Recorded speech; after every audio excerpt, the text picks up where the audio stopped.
Այս պահին, երբ դուք կարդում եք այս բառերը, ձեր գլխի ներսում 100 միլիարդ նեյրոններ փոխանցում են էլեկտրական ազդանշաններ։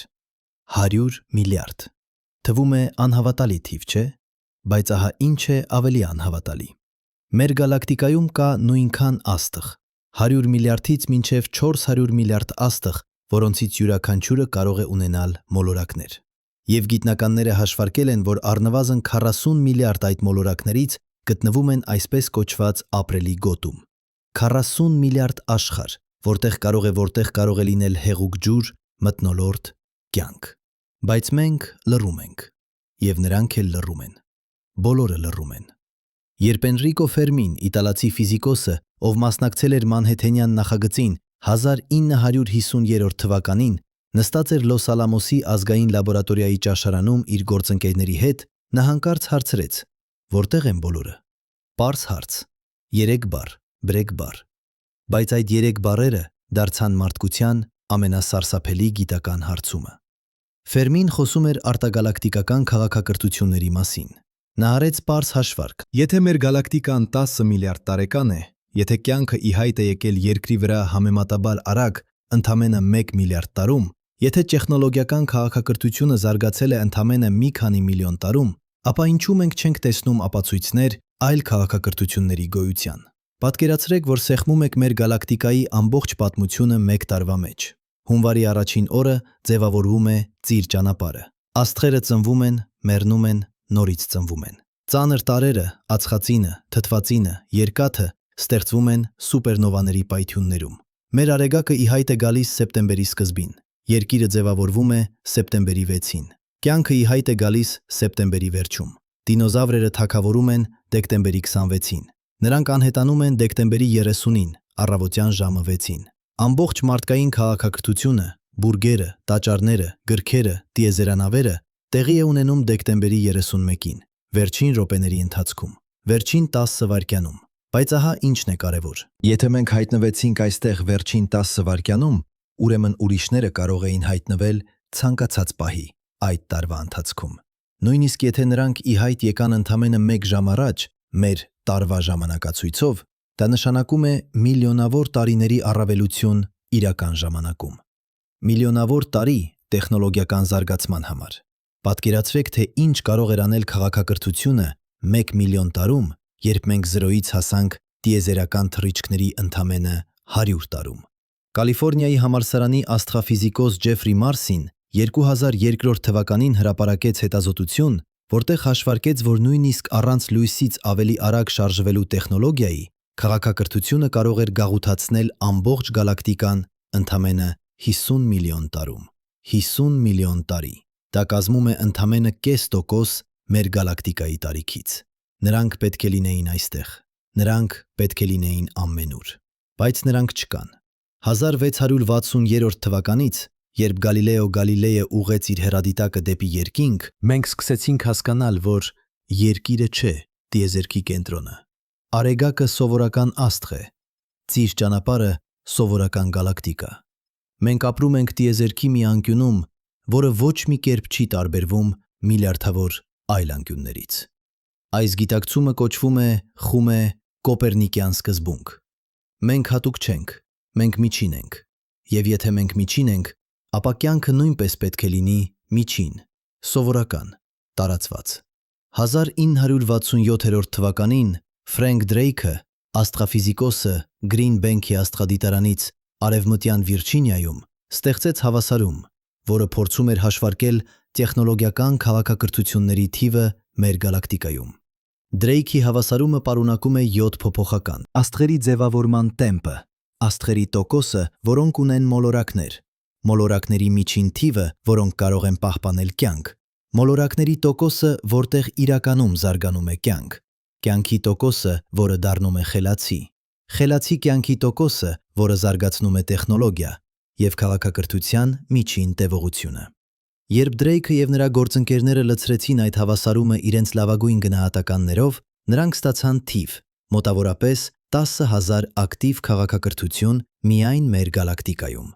10,000։ Ուրիշներ ավելի պահպանողական գնահատականներով ստացան մի քանի հարյուր։ Նույնիսկ ամենապեսիմիստական հաշվարկները տալիս էին առնվազն մի քանի տասնյակ, բայց մենք չենք լսում ոչինչ։ 1969 թվականից SET-ի ծրագիրը, արտագալակտիկական բանականության որոնումը, սկսեց լսել ռադիոազդանշաններ տիեզերքից։ 6 տասնամյակ։ Հարյուրավոր աստղադիտարաններ, միլիոնավոր ժամեր դիտարկումների, ամենազգայուն սարքավորումները, որ երբևէ կառուցվել են։ Մենք որոնեցինք հազարավոր աստղերի համակարգերում, միլիոնավոր հաճախականությունների վրա։ Մենք փնտրեցինք նեղ ճառագայթներ, լայն հեռարձակումներ, կրկնվող ազդանշաններ, մեկանգամյա պայթյուններ։ Լռություն։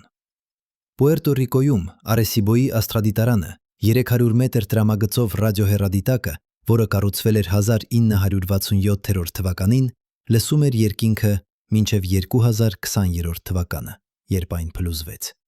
53 տարի։ Ոչինչ։ Չինաստանում FAST հեռադիտակը 500 մետր տրամագծով ամենամեծ լցված անցքի ռադիոհեռադիտակը աշխարհում սկսեց աշխատել 2016 թվականին։ Այն լսում է ավելի խորը, ավելի հեռու, ավելի զգայգայուն, քան ցանկացած այլ սարք։ Դեռևս ոչինչ։ Արևմտյան Վիրջինիայում Green Bank-ի հեռադիտակը 100 մետր տրամագծով շարժական ափսեն կարող է ուղղվել դեպի ցանկացած կետ երկնքում։ Այն այնքան զգայուն է, որ կարող է հայտնաբերել բջջային հեռախոսի ազդանշանը Մարսի վրա, բայց երբ այն ուղղվում է դեպի աստղերը, լսում է միայն տիեզերքի բնական աղմուկը, պուլսարների պտտումը, քվազարների ճառագայթումը, գալակտիկաների բախումները։ Ոչ մի արհեստական ազդանշան, ոչ մի հաղորդագրություն, ոչ մի բարև։ Հիմա պատկերացրեք մի պահ։ Պատկերացրեք, որ դուք կանգնած եք անապատում, գիշերը, երբ երկինքը լի է աստղերով։ Դուք տեսնում եք հազարավոր լույսի կետեր, բայց ձեր աչքերը տեսնում են միայն ամենափայլ աստղերը։ Իրականում ձեր գլխի վերևում կան միլիարդավոր աստղեր, որոնք չեք կարող տեսնել մերկ աչքով։ Եվ յուրաքանչյուր այդ աստղի շուրջ կարող են պտտվել մոլորակներ, եւ յուրաքանչյուր այդ մոլորակի վրա կարող է լինել օվկիանոս, մթնոլորտ, կլիմա։ Եվ յուրաքանչյուր այդ օվկիանոսում կարող են լինել մոլեկուլներ, որոնք միավորվում են, բարդանում են, դառնում են ինչ-որ բան, որը շարժվում է, սնվում է, բազմանում է։ Բայց դուք կանգնած եք լռության մեջ։ Օքսֆորդի համալսարանի փիլիսոփա Նիկ Բոստրոմը 2000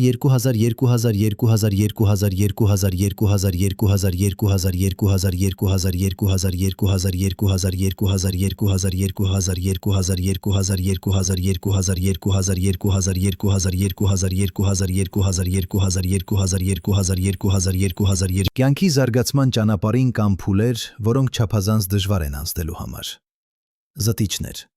Եվ որքան քիչ քաղաքակրթություններ մենք տեսնում ենք, այնքան ավելի հավանական է, որ գոյություն ունի մեկ չափազանց հզոր զտիչ, որը գրեթե անհնար է անցնել։ Հարցն այն է, որտեղ է այդ զտիչը։ Մեր ետևում, թե մեր առջևում։ Եթե մեծ զտիչը մեր ետևում է, ապա մենք արդեն անցել ենք այն։ Դա կարող է լինել անկենդան նյութից կենցդանի բջիջների հայտ գալը, դա կարող է լինել պարզ բջիջներից բարդ բջիջների անցումը և կարիոտների հայտ գալը, որը տեղի ունեցավ միայն մեկ անգամ երկրի պատմության մեջ 2 միլիարդ տարի առաջ։ Դա կարող է լինել բազմաբջիջ կյանքի զարգացումը, դա կարող է լինել բանականության հայտ գալը։ Եթե դա այդպես է, ապա մենք անհավատալի բախտավոր ենք։ Մենք հաղթողներն ենք տիեզերական վիճակախաղում։ Մենք հազվագյուտ ենք, գուցե եզակի։ Բայց եթե մեծ զտիչը մեր առջևում է, ապա մենք դեռ չենք հասել նրան։ Եվ երբ հասնենք, մենք կանցնենք այն, ինչ անցել են բոլոր մյուսները։ Բոլոր այն քաղաքակրթությունները, որոնք ծնվել են, զարգացել են, հասել են մեր մակարդակին և հետո անհետացել են։ Ինչ-որ բան սպանում է նրանց։ Միշտ, անխուսափելիորեն։ Ինչ կարող է լինել այդ զտիչը։ Միջուկային պատերազմ։ 2022 թվականի դրությամբ 9 երկիր ունեն միջուկային զենք։ Ընդհանուր թվով մոտավորապես 13,000 ռմբակոծիչ։ Յուրաքանչյուրը բավական հզոր է ոչնչացնելու ամբողջ քաղաքը։ Մի սխալ հաշվարկ, մի խելագար առաջնորդ, և մեր քաղաքակրթությունը կարող է վերադառնալ քարի դարաշրջան։ Գուցե յուրաքանչյուր քաղաքակրթություն, երբ հասնում է տեխնոլոգիական հասունության, ստեղծում է զենք, որը կարող է ոչնչացնել իրեն։ Եվ գուցե բոլորը, վերջապես, օգտագործում են այն։ Կենսաբանական աղետ։ Մենք սովորում ենք խմբագրել գեները, ստեղծել նոր օրգանիզմներ, փոփոխել կյանքի հիմնական կոդը։ Բայց ինչպես, եթե մենք պատահաբար ստեղծենք ինչ-որ բան, որը չենք կարող կանգնեցնել։ Վիրուս, որը տարածվում է օդով, վարակում է բոլորին և սպանում է 99%-ը։ Կամ նանոտեխնոլոգիա, որը սկսում է վերարտադրվել անվերահսկելիորեն, վերածելով ամեն ինչ մոլեկուլային թափոնի։ Արհեստական բանականություն։ Մենք ստեղծում ենք մեքենաներ, որոնք դառնում են ավելի խելացի, ավելի արագ, ավելի ուժեղ։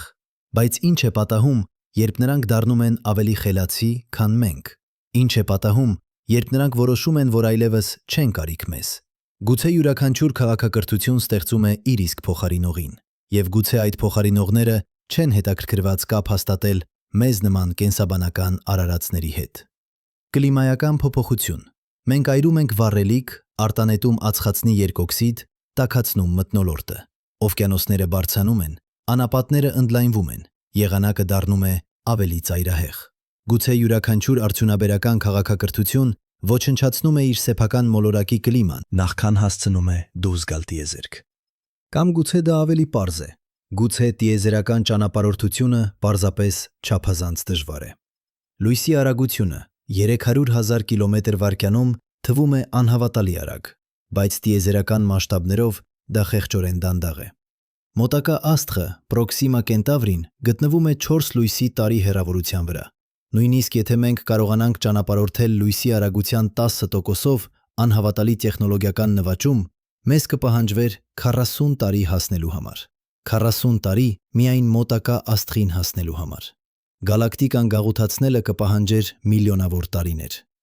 Բայց գուցե ամենասարսափելի բացատրությունը այլ է։ Գուցե նրանք այնտեղ են,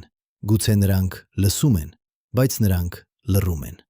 Չինացի գրող Լյու Ցսինը իր 3 մարմինների խնդիր վեպում ներկայացրեց մութ անտառ տեսությունը։ Պատկերացրեք, որ տիեզերքը մութ անտառ է։ Յուրաքանչյուր քաղաքակրթություն որսորդ է, որը քայլում է ծառերի միջով, փորձելով չհանել ձայն։ Որովհետև եթե դուք հանեք ձայն, եթե դուք բացահայտեք ձեր գտնվելու վայրը, ապա ուրիշ որսորդները կիմանան, թե որտեղ եք, և նրանք կգան։ Ոչ թե ծանոթանալու համար, ոչ թե առևտուր անելու համար, այլ ոչնչացնելու համար։ Որովհետև տիեզերքում ռեսուրսները սահմանափակ են, և յուրաքանչյուր այլ քաղաքակրթություն պոտենցիալ սպառնալիք է։ Եթե դա ճիշտ է, ապա լռությունը ոչ թե անհայտության նշան է, լռությունը ռազմավարություն է, գոյատևման մեթոդ է, և մենք մեր ռադիոհեռարձակումներով, մեր հեռուստատեսային ազդանշաններով, մեր սեթի հաղորդագրություններով դեպի աստղերը մենք գոռում ենք մութ անտառում։ Մենք ասում ենք. մենք այստեղ ենք, եկեք գտեք մեզ։ Եվ գուցե դա ամենամեծ սխալն է, որ կարող է անել քաղաքակրթությունը։ Կեմբրիջի համալսարանի վիտիեզերաբան Մարտին Ռիսը, թագավորական աստղագետը, 2003 թվականին գրեց գիրք «Մեր վերջին դարը»։ Նրա փաստարկն այն էր, որ մենք ապրում ենք ամենավտանգավոր ժամանակաշրջանում մարդկության պատմության մեջ։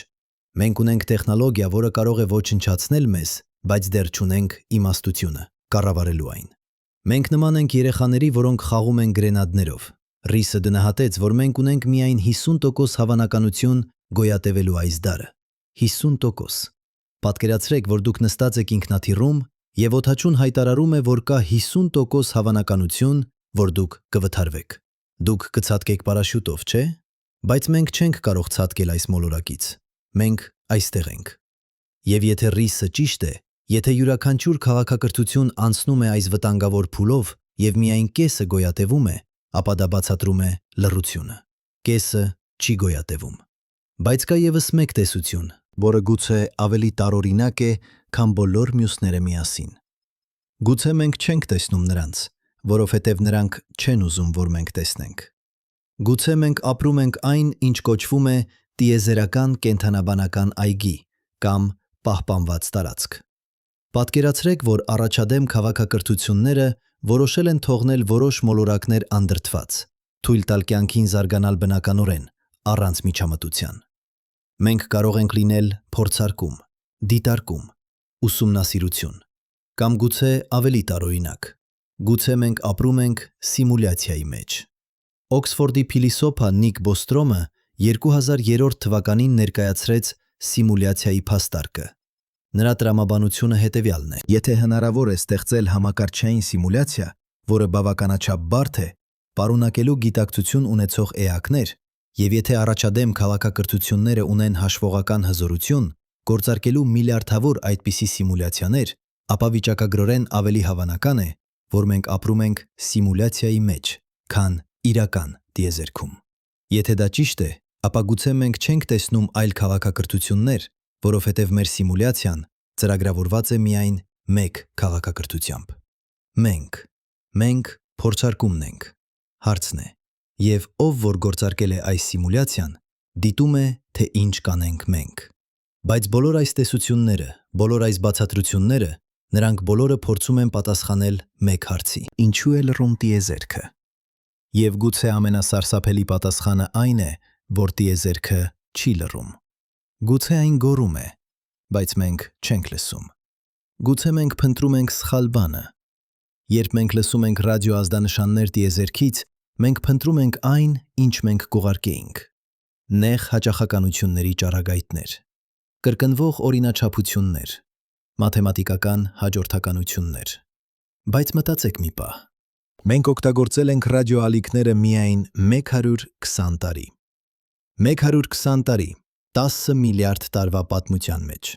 Դա նման է փորձելու գտնել ինչ-որ մեկին, ով օգտագործում է ֆաքս ապարատ 2026 թվականին։ Տեխնոլոգիան շարժվում է, զարգանում է, փոխվում է։ Պատկերացրեք քաղաքակրթություն, որը 1000 տարի առաջ է մեզանից տեխնոլոգիապես։ Միայն 1000 տարի։ Դա ոչինչ է տիեզերական մասշտաբներով, բայց մտածեք, թե ինչ տարբերություն կա մեր եւ միջնադարյան մարդու միջև։ Միջնադարյան ասպետը չէր կարող նույնիսկ պատկերացնել ինտերնետը, արբանյակային կապը, քվանտային համակարգիչները։ Նույնը մեզ հետ։ Մենք չենք կարող պատկերացնել, թե ինչպես է հաղորդակցվում քաղաքակրթությունը, որը 1000 տարի առաջ է։ Գուցե նրանք օգտագործում են գրավիտացիոն ալիքներ, գուցե նրանք ուղարկում են տեղեկատվություն նեյտրինոների միջոցով, որոնք անցնում են ամբողջ տիեզերքով, առանց ոչինչ դիպչելու։ Գուցե նրանք խմբագրում են քվանտային դաշտերը, գրում են հաղորդագրություններ տիեզերքի հիմնական կառուցվածքի մեջ։ Մենք կլինենք ինչպես մրջյունը, որը փորձում է հասկանալ Wi-Fi ազդանշանը։ Այն անցնում է նրա միջով, բայց նա երբեք չի իմանա։ Կալիֆոռնիայի տեխնոլոգիական ինստիտուտի աստրոֆիզիկոս Ջոնաթան Ջանգը 2019 թվականին հրապարակեց հետազոտություն տեխնոսիգնատուրների մասին։ Տեխնոսիգնատուրը ցանկացած հայտ է առաջադեմ տեխնոլոգիայի գոյության մասին։ Ռադիոազդանշանները միայն մեկ տեսակ են, բայց կարող են լինել ուրիշներ։ Դայսոնի սֆերաներ, հսկայական կառուցվածքներ, որոնք շրջապատում են ամբողջ աստղը եւ հավաքում նրա էներգիան։ Մենք կտեսնենք աստղ, որը տարօրինակ կերպով մտնում է, որովհետև ինչ-որ բան արգելափակում է նրա լույսը։ Կամ ատմոսֆերային աղտոտում, արդյունաբերական քիմիական նյութեր մոլորակի մթնոլորտում, որոնք չեն կարող առաջանալ բնական ճանապարհով։ Կամ քաղաքների լույսերը գիշերային կողմում, կամ ջերմային ճառագայթումը հսկայական տիեզերանավերից։ Բայց մենք չենք տեսնում նաև դրանք։ 2015 թվականին աստղագետները հայտնաբերեցին տարօրինակ աստղ՝ Կիիս 846285, որը նաև կոչվում է Թաբբիի աստղ։ Այդ աստղը ցույց էր տալիս անկանոն, խորը մթնում, մինչև 22% իր լույսի։ Ոչ մի մոլորակ չէր կարող առաջացնել այդպիսի ազդեցություն։ Մի քանի շաբաթվա ընթացքում ամբողջ աշխարհը խոսում էր հնարավոր Դայսոնի սֆերայի մասին, հսկայական արտագերեզյան կառուցվածքի մասին, բայց հետո լրացուցիչ դիտարկումները ցույց տվեցին, որ դա հավանաբար փոշու ամպ էր։ Կոմետների ջարդվածքներ, բնական երևույթ։ Բայց մի վայրկյան, մի կարճ պահ, մենք մտածեցինք, որ գտել ենք նրանց։ Եվ այդ զգացումը, հույսի եւ վախի խառնուրդը ցույց տվեց, թե որքան շատ ենք մենք ուզում եւ վախենում պատասխանից։ Հիմա եկեք խորանանք մեծ զտիչի տեսության մեջ։ Եկեք պատկերացնենք կյանքի զարգացումը որպես աստիճանների շարք։ Յուրաքանչյուր աստիճան դժվարություն է, խոչընդոտ, եւ որքան բարձր եք բարձրանում, այնքան ավելի քիչ քաղաքակրթություններ հասնում են հաջորդ մակարդակին։ Առաջին աստիճանը՝ կյանքի ծագումը, անկենդան մոլեկուլներից կենդանի բջիջների անցումը։ Երկրի վրա դա տեղի ունեցավ համեմատաբար արագ, մոտավորապես 500 միլիոն տարում մոլորակի ձևավորումից հետո։ Դա ենթադրում է, որ կյանքի ծագումը գուցե ոչ այնքան դժվար է։ Գուցե տիեզերքը լի է պարզ միկրոբներով, բակտերիաներով, միաբջիջ օրգանիզմներով, որոնք լողում են օվկիանոսներում հազարավոր մոլորակների վրա։ Բայց երկրորդ աստիճանը, բարդ բջիջների ի հայտ գալը, պահանջեց 2 միլիարդ տարի։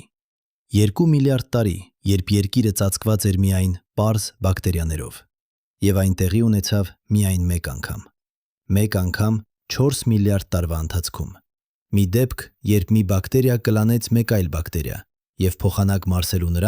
նրանք սկսեցին համագործակցել։ Սիմբիոզ։ Այդ պատահական միավորումը ստեղծեց եվկարիոտ բջիջը, բարդ բջիջը միջուկով, որից ծագեցին բոլոր բույսերը, կենդանիները, սնկերը, մենք։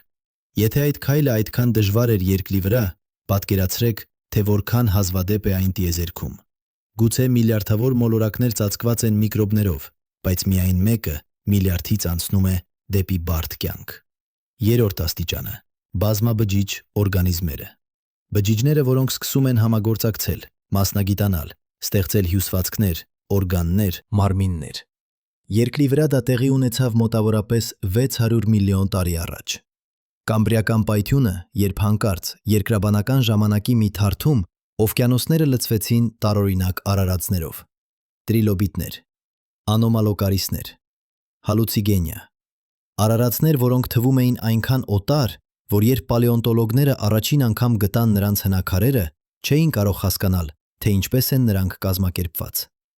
Բայց ինչու պահանջվեց 3 միլիարդ տարի հասնելու այդ կետին։ Ինչու ոչ ավելի շուտ։ Գուցե բազմաբջիջությունը պահանջում է շատ հատուկ պայմաններ, ճիշտ մթնոլորտային թթվածին, ճիշտ օվկիանոսային քիմիա, ճիշտ ջերմաստիճան։ Եվ գուցե այդ պայմանները հազվադեպ են։ Չորրորդ աստիճանը, բանականությունը։ Ուղեղը, որը կարող է մտածել, պլանավորել, ստեղծել գործիքներ, փոխանցել գիտելիքներ սերունդներին։ Երկրի վրա կյանքը գոյություն ունեցել է 4 միլիարդ տարի, բայց բանականությունը, մեր տեսակի բանականությունը, ի հայտ եկավ միայն 200,000 տարի առաջ։ Դինոզավրերը թագավորեցին 160 միլիոն տարի եւ երբեք չզարգացին բանականություն։ Նրանք չկառուցեցին քաղաքներ, չստեղծեցին գիտություն, չթռան տիեզերք։ Ինչու բանականությունը այդքան հազվադեպ է։ Գուցե այն չի տալիս էվոլյուցիոն առավելություն։ Մտածեք դրա մասին։ Ուղեղը չափազանց թանկ օրգան է։ Այն սպառում է 20% մեր էներգիայի, թեև կազմում է միայն 2% մեր մարմնի զանգվածի։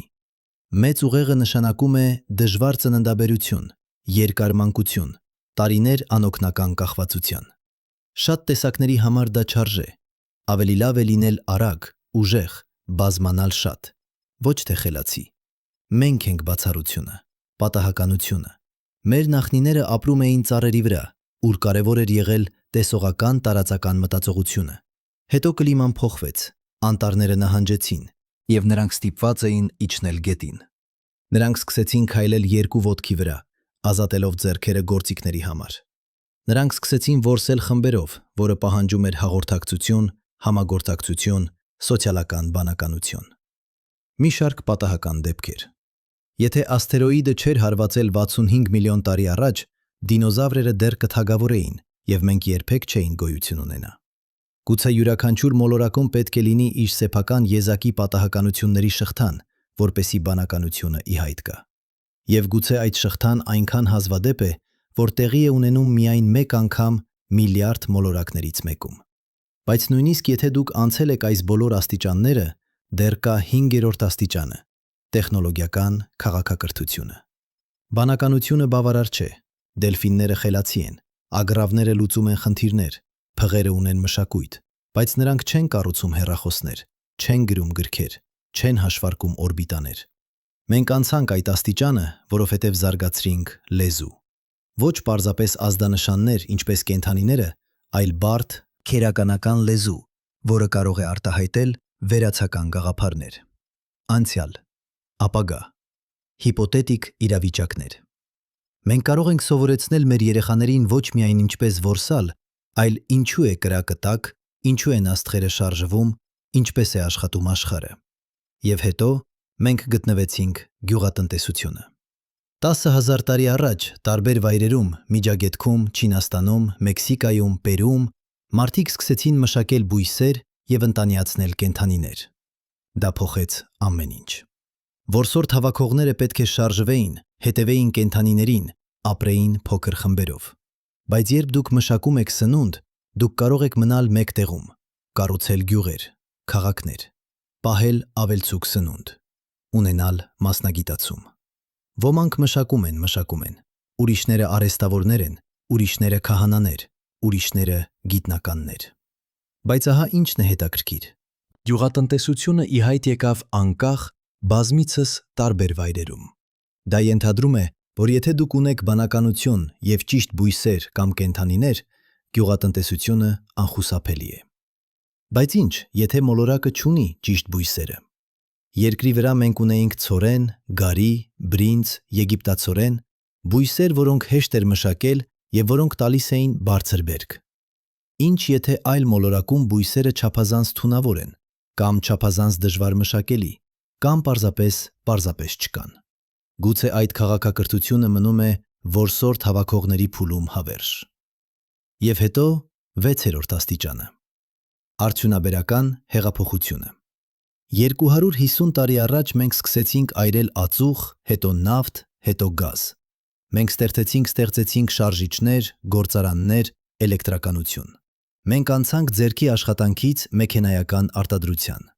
Բայց այդ անցումը պահանջեց շատ հատուկ պայմաններ։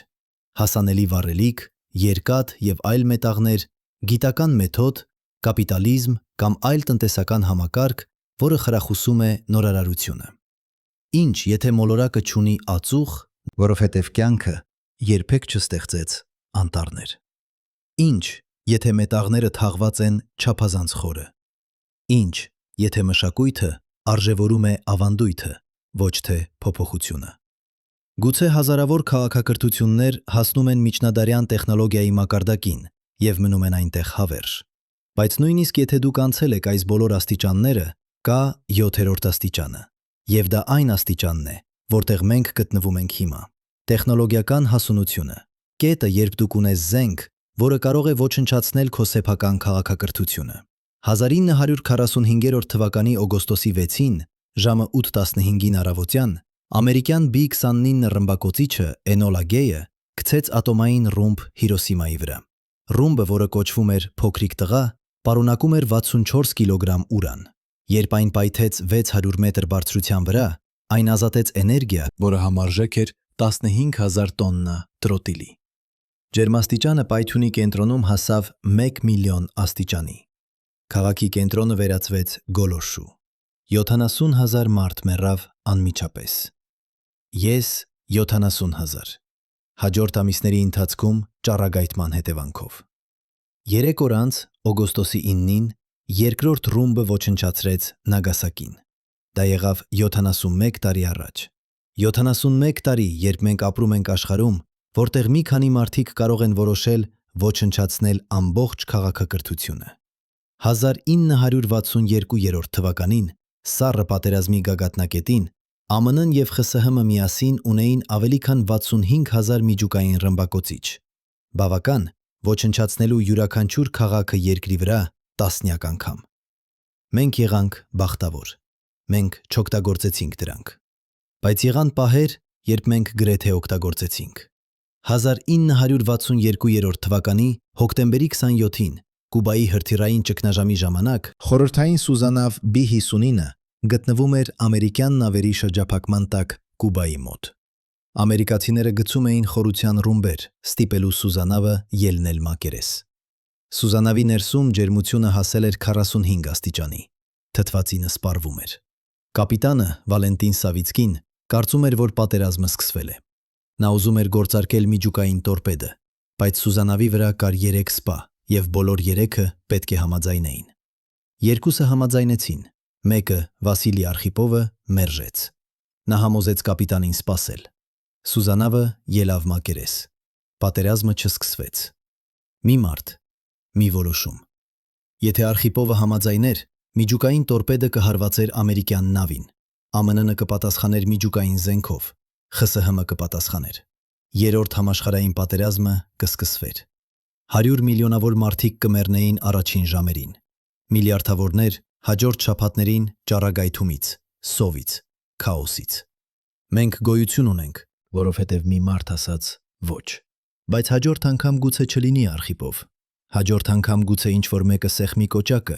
կամ համակարգիչը կտա սխալ ազդանշան, կամ ահաբեկիչները կգողանան ռումբ, կամ փոքր երկիրը, որը զգում է սպառնալիք, կօգտագործի իր միջուկային զենքը առաջին հարվածով։ Եվ դա միայն միջուկային զենքն է։ Կան նաև կենսաբանական զենքեր։ Վիրուսներ, որոնք ճարտարագիտված են լինելու ավելի մահացու, ավելի վարակիչ։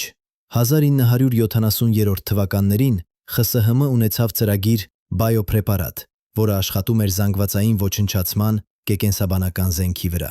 Նրանք փորձարկեցին ճարտարագիտված ժանտախտ, սև բշտիկ, էբոլա։ Ծրագիրը պաշտոնապես փակվեց 1991 թվականին, բայց ոմանք հավատում են, որ հետազոտությունը շարունակվում է գաղտնի։ Հիմա 2026 թվականին տեխնոլոգիան գենետիկ ճարտարագիտության համար հասանելի է համեմատաբար փոքր լաբորատորիաներին։ CRISPR տեխնոլոգիան թույլ է տալիս խմբագրել գեները ճշգրտությամբ եւ արագությամբ։ 2 շաբաթ, երբ դուք վարակիչ ես, բայց չունես ախտանիշներ։ 2 շաբաթ, երբ դուք ճանապարհորդում ես, հանդիպում ես մարդկանց, տարածում ես հիվանդությունը։ Մինչև առաջին մարդը մեռնի, միլիոնավորները արդեն վարակված կլինեն։ Եվ հետո կա արհեստական բանականությունը։ Մենք ստեղծում ենք համակարգեր, որոնք սովորում են, զարգանում են, դառնում են ավելի ունակ։ 2012 թվականին նեյրոնային ցանցը AlexNet-ը հեղափոխեց պատկերների ճանաչումը։ 2016 թվականին AlphaGo-ն հաղթեց աշխարհի չեմպիոնին Go խաղում, խաղ, որը համարվում էր չափազանց բարդ համակարգիչների համար։ 2020 թվականին GPT-3-ը կարող էր գրել տեքստեր, որոնք գրեթե անտարբերելի էին մարդկային գրվածներից։ 2024 թվականին մեծ լեզվական մոդելները սկսեցին լուծել խնդիրներ, որոնք պահանջում էին բարդ դատողություն։ Ուր է սահմանը։ Երբ կստեղծենք մենք համակարգ, որը իսկապես խելացի է, ոչ միայն նմանակող, այլ հասկացող, ոչ միայն հաշվող, այլ ստեղծագործող։ Եվ ինչ կլինի, երբ այդ համակարգը դառնա ավելի խելացի, քան մենք։ Օքսֆորդի համալսարանի փիլիսոփա Նիկ Բոստրոմը իր «Սուպերինտելեկտ» գրքում նկարագրում է սցենար, որը նա անվանում է «Արագ թռիչք դեպի սուպերինտելեկտ»։ Պատկերացրեք արհեստական բանականություն, որը կարող է բարելավել իր սեփական կոդը։ Այն դառնում է մի փոքր ավելի խելացի, ինչը թույլ է տալիս նրան ավելի լավ բարելավել իրեն։ Դա դառնում է ավելի խելացի, որը թույլ է տալիս ավելի լավ բարելավումներ։ Դրական հետադարձ կապ, էքսպոնենցիալ աճ։ Ժամերի կամ օրերի ընթացքում այն անցնում է մարդկային մակարդակից դեպի գերմարդկային, հետո դեպի անհասկանալի բանականություն։ Եվ մենք չգիտենք, թե ինչ կուզի այդ սուպերինտելեկտը։ Գուցե այն կլինի բարյացակամ, գուցե այն կօգնի մեզ լուծել բոլոր մեր խնդիրները, կամ գուցե այն կունենա նպատակներ, որոնք անհամատեղելի են մեր գոյատևման հետ։ Ոչ թե որովհետև այն չար է, այլ որովհետև մենք անտարբեր ենք նրան։ Ինչպես մենք անտարբեր ենք մրջյուններին, երբ կառուցում ենք ճանապարհ։ Մենք չենք ատում մրջյուններին, մենք պարզապես ունենք այլ նպատակներ։ Գուցե յուրաքանչյուր քաղաքակրթություն, երբ հասնում է մեր մակարդակին, կանգնում է այս ընտրության առաջ. ստեղծել արհեստական բանականություն, որը կարող է լուծել բոլոր խնդիրները, բայց նաև կարող է փոխարինել ստեղծողներին։ Եվ գուցե շատերը ընտրում են ստեղծել, եւ գուցե շատերը չեն գոյատևում այդ ընտրությունը։ Դա է մեծ զտիչը։ Ոչ մեկ կոնկրետ սպառնալիք, այլ ամբողջ սպառնալիքների համակարգ, որոնք ի հայտ են գալիս, երբ քաղաքակրթությունը դառնում է բավականաչափ հզոր, փոխելու իր շրջակա միջավայրը, բայց դեռ ոչ բավականաչափ իմաստուն, կառավարելու այդ ուժը։ Եվ եթե դա ճիշտ է, եթե մեծ զտիչը մեր առջևում է, ապա լռությունը ունի նոր իմաստ։ Տիեզերքը լռում է, որովհետև բոլորը, ովքեր սկսեցին խոսել, արդեն մեռել են։ Բայց գուցե ամենասարսափելի բացատրությունը ոչ թե այն է, որ նրանք մեռել են։ Գուցե ամենասարսափելին այն է, որ նրանք ապրում են, եւ նրանք որոշել են լռել։ Պատկերացրեք անտառ, գիշերը, բացարձակ խավար։ Դուք գիտեք, որ այնտեղ կան ուրիշներ։ Դուք լսում եք ճյուղերի կոտրվելը, տերևների խշշոցը, բայց դուք չեք տեսնում նրանց, եւ նրանք չեն տեսնում ձեզ։ Հարցն այն է, արդյոք պետք է դուք վառեք ջահ, արդյոք պետք է դուք գոռաք, ես այստեղ եմ։ Եթե այնտեղ կան բարեկամներ, ապա այո, բայց եթե այնտեղ կան թշնամիներ, ապա ոչ։ Եվ խնդիրն այն է, որ դուք չգիտեք։ Դուք չեք կարող իմանալ, մինչև չէ ուշ։ Լյու Ցսինի մութ անտառ տեսությունը հիմնված է երկու աքսիոմների վրա։ Առաջին աքսիոմը. գոյատևումը ցանկացած քաղաքակրթության առաջնային կարիքն է։ Երկրորդ աքսիոմը. տիեզերքում ռեսուրսները սահմանափակ են, եւ քաղաքակրթությունները անընդհատ աճում են, ընդլայնվում են, պահանջում են ավելի շատ էներգիա, ավելի շատ տարածություն, ավելի շատ նյութ։ Հիմա ավելացրեք երրորդ փաստը. տիեզերական հեռավորությունները այնքան հսկայական են, որ իրական ժամանակում հաղորդակցությունը գործնականում անհնար է։ Մոտակա աստղը 4 լույսի տարի հեռավորության վրա է։ Դա նշանակում է, որ ազդանշանը, որը դուք ուղարկում ես այսօր, կհասնի այնտեղ 4 տարի անց։ Պատասխանը կվերադառնա եւս 4 տարի անց։ 8 տարի միայն մեկ հարց պատասխանի համար, եւ դա մոտակա աստղն է։ Գալակտիկայի մյուս կողմը 100,000 լույսի տարի հեռավորության վրա է։ Այսպիսով, եւ դուք հայտնաբերում ես այլ քաղաքակրթություն, դուք չես կարող բանակցել նրա հետ, չես կարող հարցնել նրա մտադրությունների մասին, չես կարող կնքել պայմանագիր։ Դուք կարող ես միայն դիտել եւ որոշել։ Եվ նրանք նույնպես կարող են միայն դիտել եւ որոշել։ Դիտել եւ որոշել։ Բայց ահա խնդիրը. նույնիսկ եթե այդ քաղաքակրթությունը այսօր խաղաղասեր է, դուք չես կարող իմանալ, թե ինչպիսին կլինի այն 100 տարի անց, կամ 1000 տարի անց, կամ միլիոն տարի անց, միլիոն տարի անց։ Քաղաքակրթությունները փոխվում են, առաջնորդները փոխվում են, տեխնոլոգիաները զարգանում են։ Այն, ինչ այսօր անհնար է, վաղը կարող է դառնալ հեշտ։ Եվ կա եւս մեկ խնդիր. նույնիսկ եթե դուք վստահում ես նրանց, դուք չես կարող վստահել, որ նրանք վստահում են քեզ։ Եվ նույնիսկ եթե նրանք վստահում են քեզ, նրանք չեն կարող վստահել, որ դուք վստահում ես նրանց։ Եվ նույնիսկ եթե երկուստ էլ վստահում եք միմյանց, դուք չեք կարող վստահել, որ երրորդ քաղաքակրթությունը, որը դիտում է ձեզ երկուսիդ, չի որոշի ոչնչացնել ձեզ երկուսիդ, նախքան դուք դառնաք չափազանց հզոր։ Սա կոչվում է շղթայական կասկածի շղթա։ Յուրաքանչյուր քաղաքակրթություն կասկածում է մյուսներին։ Յուրաքանչյուրը գիտի, որ մյուսները կասկածում են իրեն։ Յուրաքանչյուրը գիտի, որ մյուսները գիտեն, որ ինքը կասկածում է նրանց։ Անվերջ հայելիների սենյակ։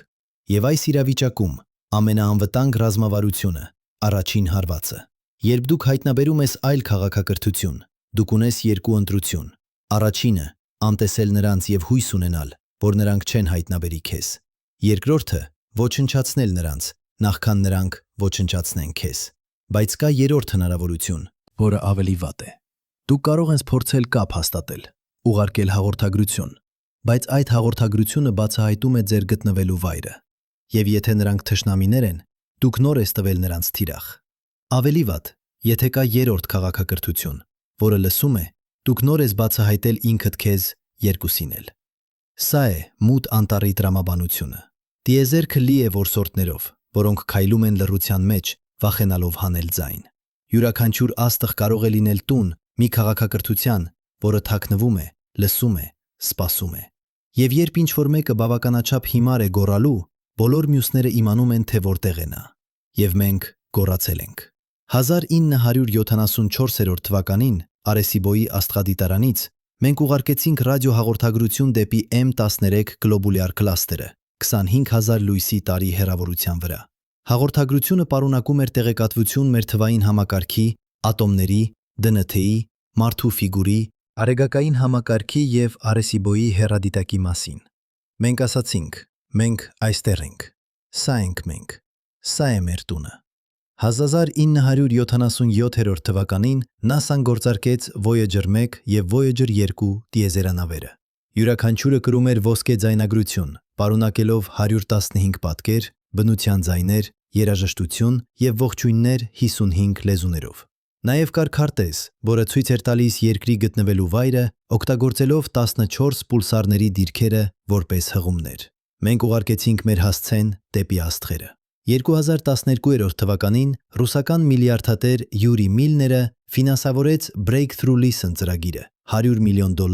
10 տարվա ընթացքում որոնելու արտագալակտիկական բանականության նշաններ։ 2016 թվականին նույն Միլները գործարկեց Breakthrough Message ծրագիրը $1 միլիոն մրցանակ լավագույն հաղորդագրության համար, որը կարող է ուղարկվել արտագալակտիկական քաղաքակրթություններին։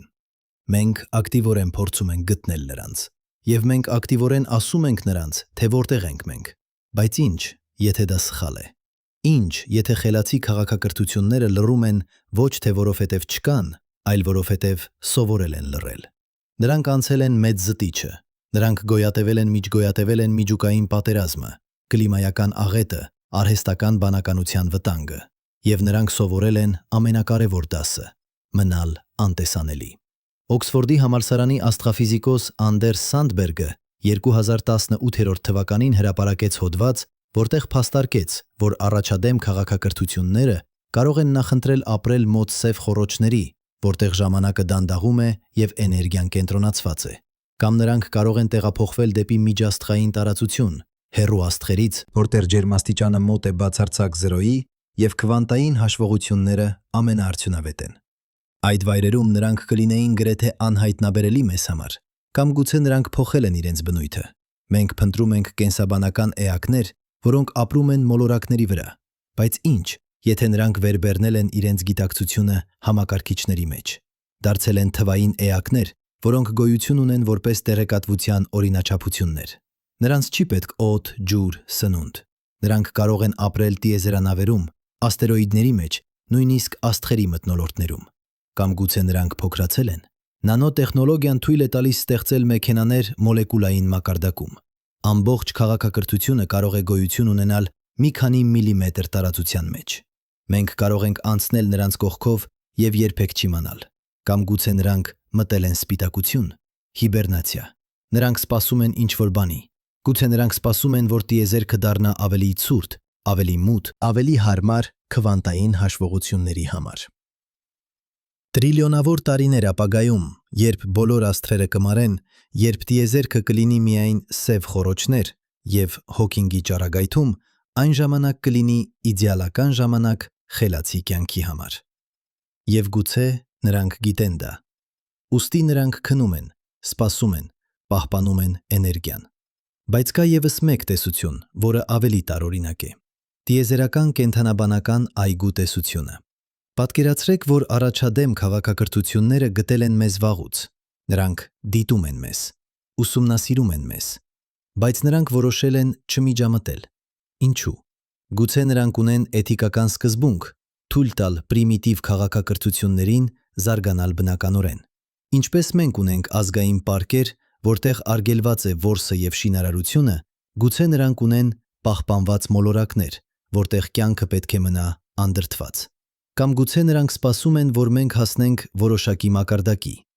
Գուցե կա գալակտիկական ակումբ, և դուք կարող ես միանալ միայն, երբ ապացուցում ես, որ կարող ես գոյատևել որոշակի ժամանակ առանց ինքնաոչնչացման։ Մենք դեռ փորձության մեջ ենք։ Եվ եթե մենք հաջողենք, եթե մենք գոյատևենք հաջորդ 100 կամ 1000 տարիները, ապա գուցե նրանք կբացահայտեն իրենց։ Կասեն՝ բարի գալուստ, դուք անցաք թեստը։ Բայց եթե մենք ձախողենք, եթե մենք ոչնչացնենք մեզ միջուկային պատերազմով կամ կլիմայական աղետով կամ արհեստական բանականությամբ, ապա նրանք պարզապես կգրանցեն մեկ այլ ձախողված փորձ։ Մեկ այլ տեսակ, որը չկարողացավ անցնել մեծ զտիչը։ Կեմբրիջի համալսարանի տիեզերաբան Ջոն Բարոուն 2003 թվականին ներկայացրեց պլանետարիում տեսությունը։ Գաղափարն այն է, որ մենք ապրում ենք սիմուլյացիայի մեջ, որը հատուկ ստեղծված է մեզ համար։ Ինչպես պլանետարիումը ցույց է տալիս կեղծ երկինք, որը թվում է իրական, գուցե ամբողջ մեր տիեզերքը կեղծ է։ Ստեղծված է առաջադեմ քաղաքակրթության կողմից, որը ուզում է ուսումնասիրել, թե ինչպես է զարգանում կյանքը։ Եթե դա ճիշտ է, ապա մենք չենք տեսնում այլ քաղաքակրթություններ, որովհետև դրանք չկան մեր սիմուլյացիայում։ Մենք միակ իրական բանն ենք այս արհեստական տիեզերքում։ Կամ ավելի ճիշտ, մենք նույնպես արհեստական ենք, բայց չգիտենք դրա մասին։ Բայց ահա ինչն է իսկապես սարսափելի այս տեսության մեջ։ Եթե մենք սիմուլյացիա ենք, ապա ով որ գործարկել է մեզ, կարող է անջատել մեզ ցանկացած պահի։ Գուցե նրանք դիտում են, թե ինչ կանենք մենք։ Գուցե ամբողջ մեր պատմությունը, պատերազմները, հայտնագործությունները, արվեստը, գիտությունը պարզապես տվյալներ են նրանց համար։ Եվ երբ փորձարկումը ավարտվի, երբ նրանք հավաքեն բավարար տեղեկատվություն, նրանք կանջատեն ծրագիրը։ Մենք կանհետանանք։ Ոչ թե կմեռնենք, որովհետև մահը ենթադրում է, որ դուք ապրել ես։ Մենք պարզապես կդադարենք գոյություն ունենալ։ Ինչպես վիդեո խաղի կերպարը, երբ անջատում ես համակարգիչը։ Պրինստոնի համալսարանի ֆիզիկոս Ջոն Վուլերը, ով մասնակցել էր Մանհեթենյան նախագծին և հետագայում դարձավ քվանտային մեխանիկայի պիոներներից մեկը, 1990 թվականին ձևակերպեց մասնակցային տիեզերք սկզբունքը։ Նրա գաղափարն այն էր, որ դիտարկումը ստեղծում է իրականությունը։ Տիեզերքը գոյություն չունի որպես որոշակի, ֆիքսված բան, մինչև ինչ-որ մեկը դիտարկում է այն։ Քվանտային մեխանիկայում սա հայտնի է որպես դիտորդի ազդեցություն։ Մինչև դուք չես չափում մասնիկը, այն գոյություն ունի բոլոր հնարավոր վիճակներում միաժամանակ։ Միայն երբ դուք դիտարկում ես, այն ընտրում է մեկ վիճակ։ Ուիլերը փաստարկեց, որ ամբողջ տիեզերքը կարող է աշխատել այդպես։ Անցյալը, ներկան, ապագան,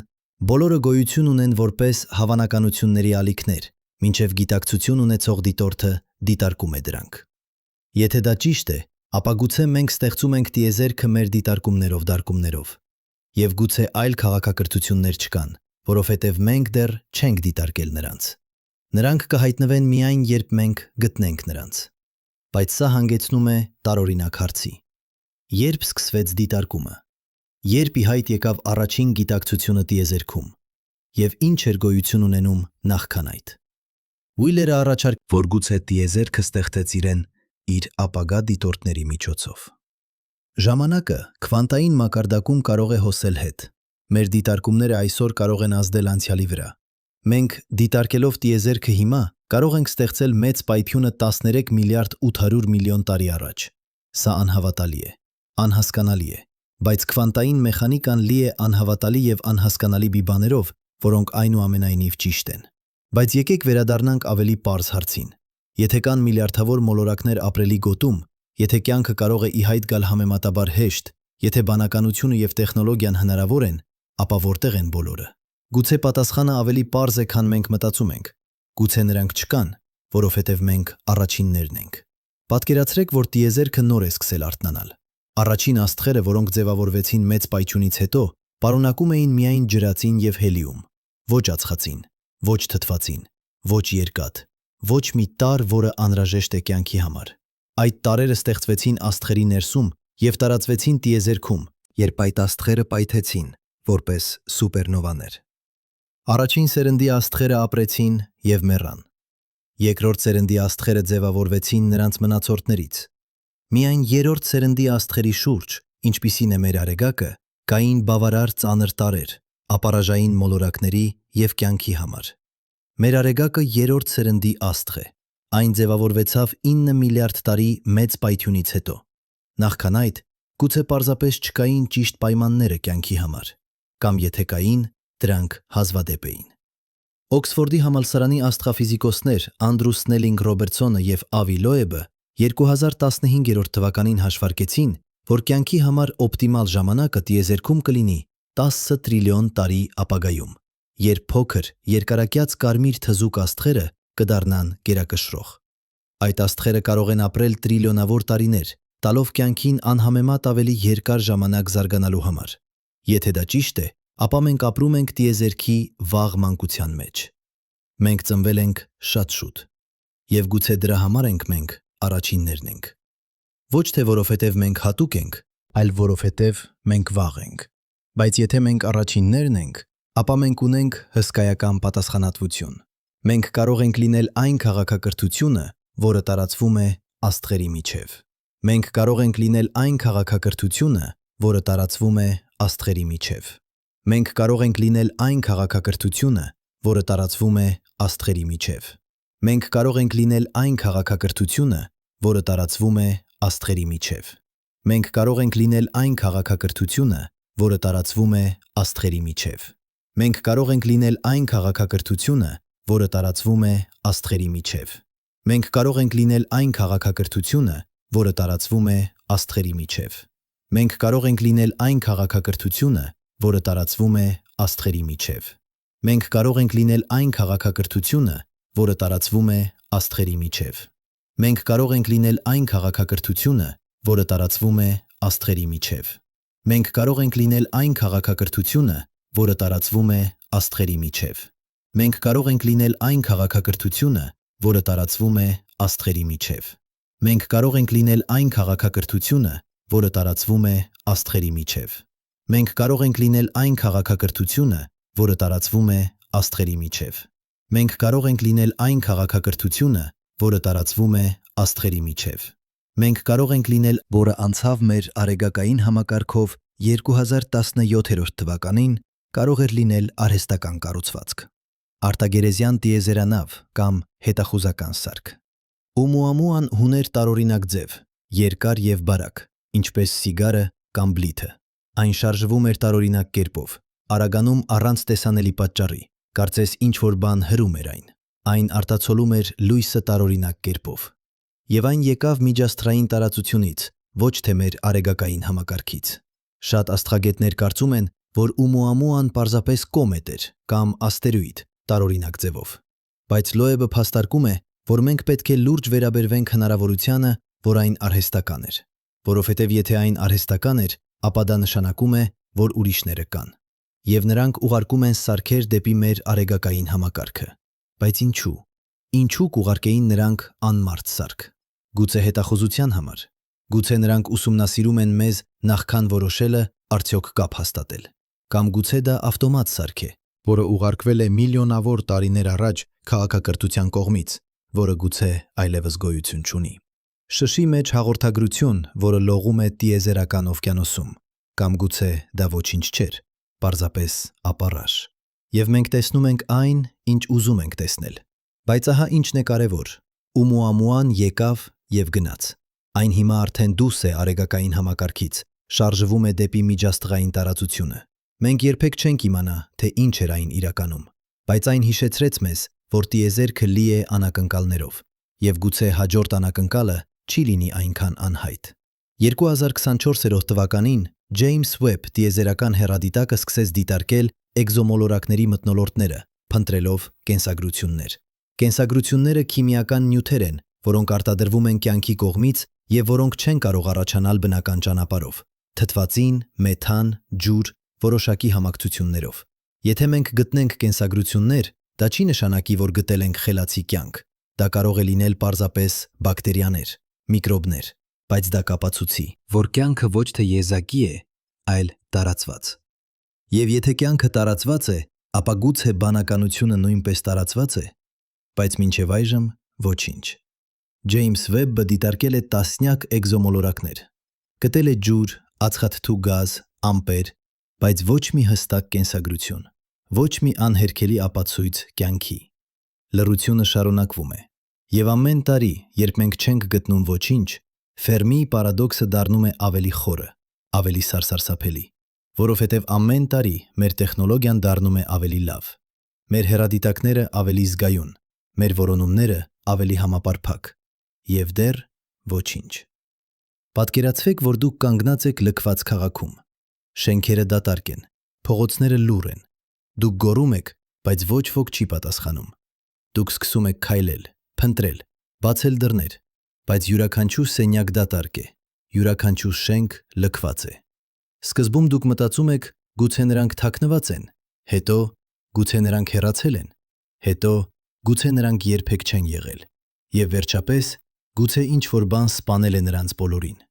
Եվ դուք սկսում ես վախենալ, որ այն, ինչ սպանել է նրանց, դեռ այստեղ է։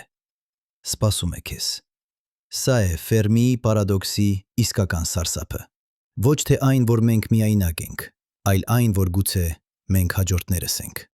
Բայց եկեք խոսենք այն մասին, ինչի մասին գիտնականները հազվադեպ են խոսում հանրությանը։ Եկեք խոսենք այն մասին, ինչ իսկապես գիտենք եւ ինչ ոչ։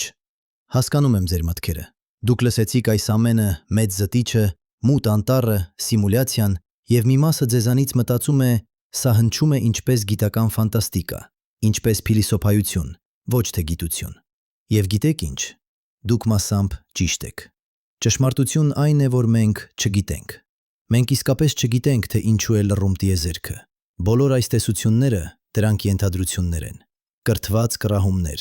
փիլիսոփայական մտորումներ, որոնք հիմնված են մաթեմատիկայի եւ ֆիզիկայի վրա, բայց որոնք դեռևս մնում են չապացուցված։ Մենք ունենք մեկ տվյալ կետ, մեկ երկիր, մեկ մոլորակ, որտեղ կյանքը ի հայտ եկավ եւ զարգացավ մինչեւ տեխնոլոգիական քաղաքակրթություն։ Փորձեք կառուցել գիտական տեսություն հիմնվելով մեկ օրինակի վրա։ Դա նման է փորձելու հասկանալ, թե ինչպիսին է օվկիանոսը, դիտարկելով մեկ կաթիլ ջուր։ Բայց ահա ինչն է հետաքրքիր։ Այդ մեկ կաթիլը պարունակում է ամբողջ պատմությունը, 4 միլիարդ տարվա էվոլյուցիա, անթիվ պատահականություններ, աղետներ, հաջողություններ։ Եվ երբ մենք ուսումնասիրում ենք այդ պատմությունը, մենք տեսնում ենք օրինաչափություններ։ Օրինաչափություն առաջին, կյանքը ի հայտ եկավ արագ։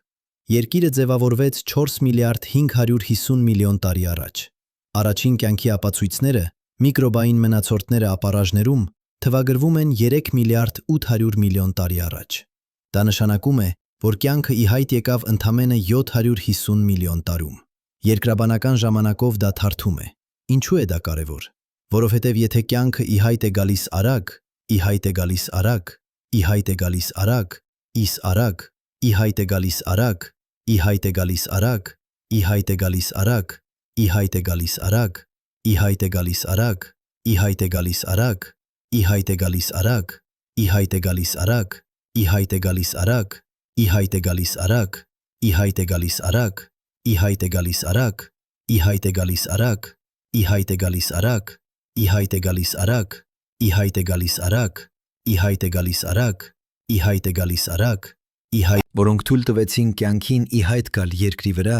նույն օրենքներն են ամենուր տիեզերքում։ Ածխածինը միշտ ունի 6 պրոտոն։ Ջուրը միշտ H2O է։ Ֆիզիկայի օրենքները չեն փոխվում կախված նրանից, թե որ գալակտիկայում ես։ Այսպիսով, եթե կյանքը ի հայտ եկավ արագ այստեղ, այն պետք է ի հայտ գա արագ նաև այլ վայրերում։ Տիեզերքը պետք է լինի միկրոբներով, բակտերիաներով, պարզ կյանքով։ Բայց օրինաչափություն երկրորդ, բարդ կյանքը պահանջեց անհավատալի երկար ժամանակ, 2 միլիարդ տարի պարզ բակտերիաներից մինչև բարդ բջիջները։ Ինչու՞։ Մենք չգիտենք։ Գուցե սիմբիոզը, երբ մի բջիջը կլանում է մեկ այլ բջիջը և նրանք սկսում են համագործակցել, անհավատալի հազվադեպ դեպք է։ Գուցե այն պահանջում է շատ հատուկ պայմաններ, որոնք հազվադեպ են տեղի ունենում։ Եթե դա ճիշտ է, ապա տիեզերքը կարող է լինել միկրոբներով, բայց գրեթե դատարկ բարդ կյանքից։ Միլիարդավոր մոլորակներ, ծածկված բակտերիաներով, որոնք երբեք չեն զարգանա ավելի բարդ ձևերի։ Օվկիանոսներ, որոնք մնում են միկրոբային ապրանոցներ հավերժ։ Օրինաչափություն երրորդ։ Բանականությունը ի հայտ եկավ շատ ուշ և միայն մեկ անգամ։ Բազմաբջիջ կյանքը գոյություն ունեցել է 600 միլիոն տարի։ Այդ ժամանակահատվածում ի հայտ եկել են միլիոնավոր տեսակներ՝ տրիլոբիտներ, դինոզավրեր, ձկներ, թռչուններ, կաթնասուններ, բայց միայն մեկ տեսակ զարգացրեց այն տեսակի բանականությունը, որը կարող է կառուցել տիեզերանավեր։ Մենք։ Ինչու միայն մեկ անգամ։ Ինչու ոչ 10 տեսակ, ինչու ոչ 100։ Գուցե բանականությունը ոչ թե անխուսափելի է, այլ պատահական, բախտի խաղ։ Եվ մենք հաղթեցինք այդ վիճակախաղում։ Եթե դա ճիշտ է, ապա նույնիսկ եթե տիեզերքը լի է բարդ կյանքով, կենդանիներով, բույսերով, էկոհամակարգերով, բանականությունը կարող է լինել անհավատալի հազվադեպ։ Գուցե միայն մեկ մոլորակ միլիարդից զարգացնում է տեխնոլոգիական քաղաքակրթություն։ Եվ օրինաչափություն չորրորդ, տեխնոլոգիական քաղաքակրթությունը կարող է լինել անկայուն։ Մենք ունենք տեխնոլոգիա միայն մի քանի 100 տարի, արդյունաբերական հեղափոխությունից ի վեր 270 տարի, ռադիոհաղորդումներից ի վեր 120 տարի, միջուկային զենքից ի վեր 81 տարի։ Եվ այդ ամբողջ ժամանակահատվածում մենք եղել ենք մի քանի սխալից հեռու ինքնաոչնչացումից։ Կուբայի հրթիռային ճգնաժամը, 1987 թվականի սխալ ազդանշանը, երբ խորհրդային համակարգիչը հայտնեց ամերիկյան հրթիռային հարձակման մասին, և միայն մեկ սպա, Ստանիսլավ Պետրովը, որոշեց չհավատալ մեքենային։ 1995 թվականի Նորվեգիայի հետազոտական հրթիռը, որը ռուսական ռադարները սխալմամբ ընկալեցին որպես միջուկային հարձակում, 3 անգամ։ 3 պահ, երբ մեկ մարդու որոշումը կանխեց համաշխարհային ատոմային պատերազմը։ 3 անգամ 81 տարում։ Դա նշանակում է մեկ անգամ յուրաքանչյուր 27 տարին։ Եվ դա միայն այն դեպքերն են, որոնց մասին մենք գիտենք։ Քանի այլ պահեր եղան, երբ մենք մոտ էինք աղետին և երբեք չիմացանք։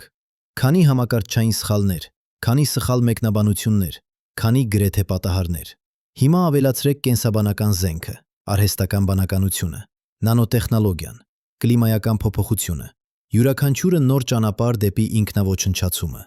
յուրաքանչյուրը նոր վտանգ, որը մենք պետք է կառավարենք կատարյալ ճշգրտությամբ, հավերժ։ Որովհետև ահա ինչն է սարսափելի. մենք պետք է հաջողենք ամեն անգամ, աղետը պետք է հաջողի միայն մեկ անգամ։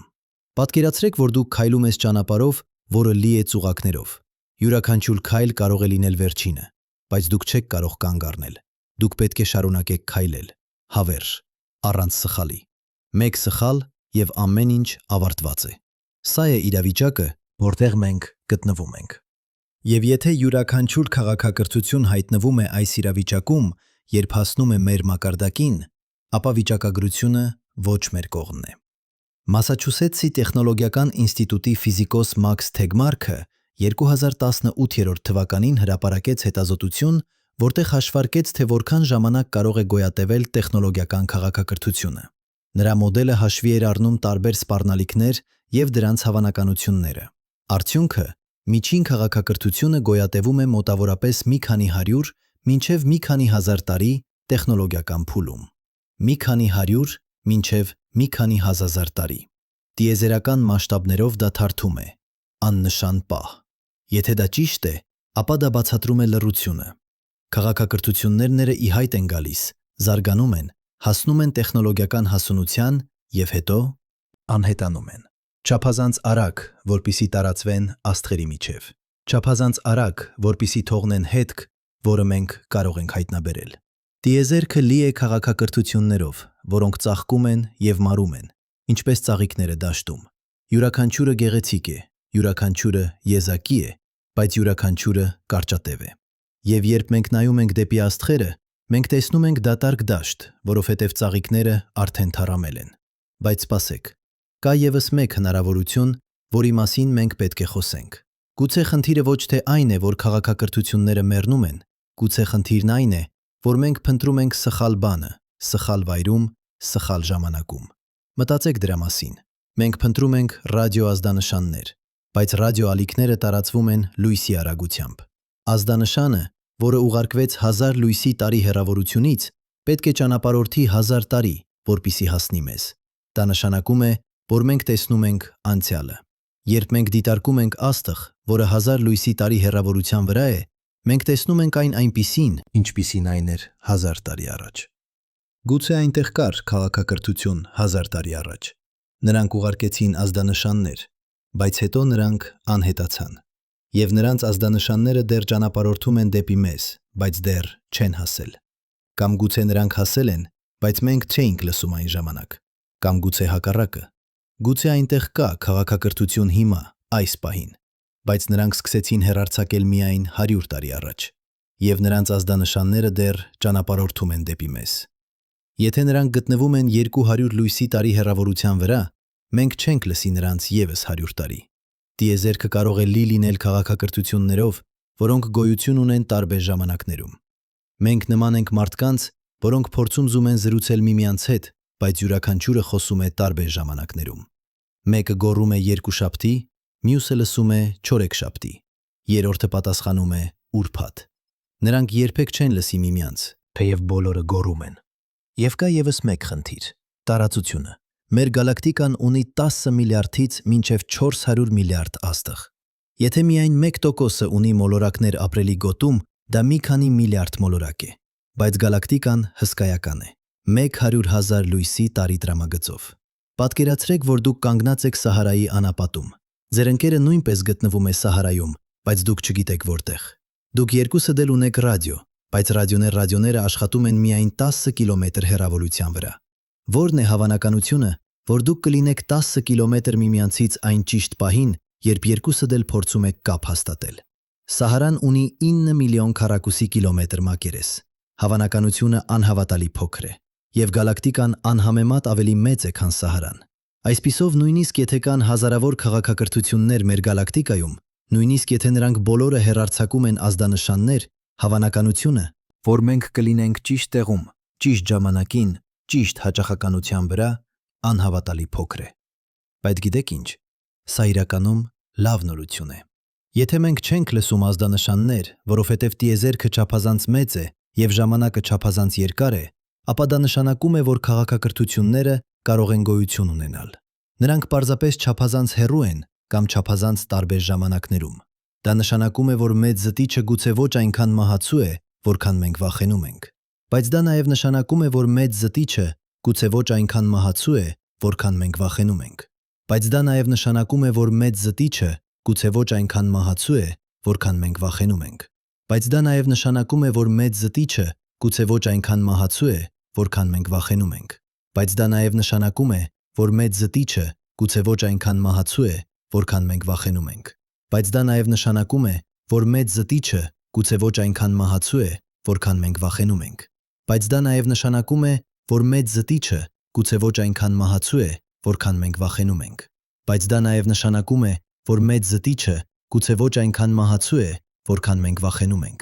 Բայց դա նաև նշանակում է, որ մեծ զտիչը գուցե ոչ այնքան մահացու է, որքան մենք վախենում ենք։ Բայց դա նաև նշանակում է, որ մեծ զտիչը գուցե ոչ այնքան մահացու է, որքան մենք վախենում ենք։ Բայց դա նաև նշանակում է, որ մեծ որի մասին մենք պետք է խոսենք, ինչ-որ բան, որը փոխում է ամեն ինչ։ Մենք ենք առաջին սերունդը մարդկության պատմության մեջ, որը կարող է իրականում անել ինչ-որ բան այս հարցի հետ կապված։ Մինչև հիմա Ֆերմիի պարադոքսը եղել է փիլիսոփայական հարց, հետաքրքիր գաղտնիք։ Բայց հիմա 2026 թվականին մենք ունենք տեխնոլոգիա, որը կարող է փոխել խաղը։ Ջեյմս Ուեբ տիեզերական հեռադիտակը կարող է վերլուծել էկզոմոլորակների մթնոլորտները։ Հաջորդ սերնդի հեռադիտակները, ինչպիսիք են Extremely Large Telescope-ը Չիլիում կամ 30 Meter Telescope-ը Հավայում, կլինեն ավելի հզոր։ Նրանք կկարողանան տեսնել մանրամասներ մոլորակների մակերևույթներին, հայտնաբերել օվկիանոսներ, ցամաքամասեր, ամպեր։ Եվ կան նախագծեր ավելի հեռու գնալու համար։ Breakthrough Starshot-ը ծրագիր, որը ֆինանսավորվում է Յուրի Միլների կողմից, նպատակ ունի ուղարկել փոքրիկ լազերով շարժվող տիեզերանավեր դեպի Պրոքսիմա Կենտավրի, մոտակա աստղային համակարգը։ Այդ տիեզերանավերը կշարժվեին լույսի արագության 20%-ով և կկարողանային հասնել այնտեղ 20 տարում։ 20 տարի։ Դա մեր կյանքի ընթացքում է։ Մարդիկ, որոնք այսօր 30 տարեկան են, կկարողանան տեսնել լուսանկարներ այլ աստղային համակարգից, երբ նրանք 50 տարեկան լինեն։ Եվ կան ավելի համարձակ գաղափարներ։ Տիեզերական լիֆտեր, որոնք կկարողանային տեղափոխել բեռներ ուղղակիորեն օրբիտա առանց հրթիռների։ Սերնդային տիեզերանավեր, որոնք կկարողանային ճանապարհորդել դեպի հեռավոր աստղեր տասնյակ կամ հարյուրավոր տարիների ընթացքում, տեղափոխելով ամբողջ համայնքներ։ Terraforming, մոլորակների փոխակերպում, որպիսի դրանք ապրելի։ Մենք կանգնած ենք շեմին։ Հաջորդ 100 տարիների ընթացքում մենք կկարողանանք կամ տարածվել աստղերի միջև, կամ ոչնչացնել մեզ, կամ դառնալ բազմամոլորակային տեսակ, կամ մնալ հավերժ այս մեկ փխրուն մոլորակի վրա։ Եվ ահա ինչն է կարևոր։ Եթե մենք ընտրում ենք տարածվել, եթե մենք գոյատևում ենք մեծ զտիչը, ապա մենք դառնում ենք այն քաղաքակրթությունը, որի մասին ապագա քաղաքակրթությունները կմտածեն։ Մենք դառնում ենք նախնիները, առաջինները։ Բայց եթե մենք ձախողում ենք, եթե մենք ոչնչացնում ենք մեզ հաջորդ 100 կամ 1000 տարիների ընթացքում, ապա մենք դառնում ենք ևս մեկ լռություն տիեզերքում։ Ես մեկ քաղաքակրթություն, որը գրեթե հասավ, բայց ոչ բավականաչափ։ Ընտրությունը մերն է, և մենք պետք է ընտրենք հիմա։ Կալիֆոռնիայի համալսարանի սոցիոլոգ Ռոբին Հենսոնը 2011 թվականին ներկայացրեց Grabby Aliens տեսությունը։ Գաղափարն այն է, որ կան երկու տեսակի քաղաքակրթություններ. Quiet քաղաքակրթություններ, որոնք մնում են իրենց տնային մոլորակի վրա կամ համակարգում, և Grabby քաղաքակրթություններ, որոնք ագրեսիվ կերպով ընդլայնվում են, գաղութացնում աստղերը, տարածվում գալակտիկայով։ Նրա մոդելը ցույց է տալիս, որ եթե Grabby քաղաքակրթությունները գոյություն ունեն, մենք չպետք է տեսնենք նրանց դեռ, որովհետև նրանք դեռ չեն հասել մեզ, բայց նրանք գալիս են, և երբ նրանք հասնեն, նրանք կգրավեն ամեն ինչ։ Դա նշանակում է, որ մենք ունենք սահմանափակ ժամանակ։ Պատուհան. Եթե մենք ուզում ենք տարածվել աստղերի միջև, մենք պետք է սկսենք հիմա,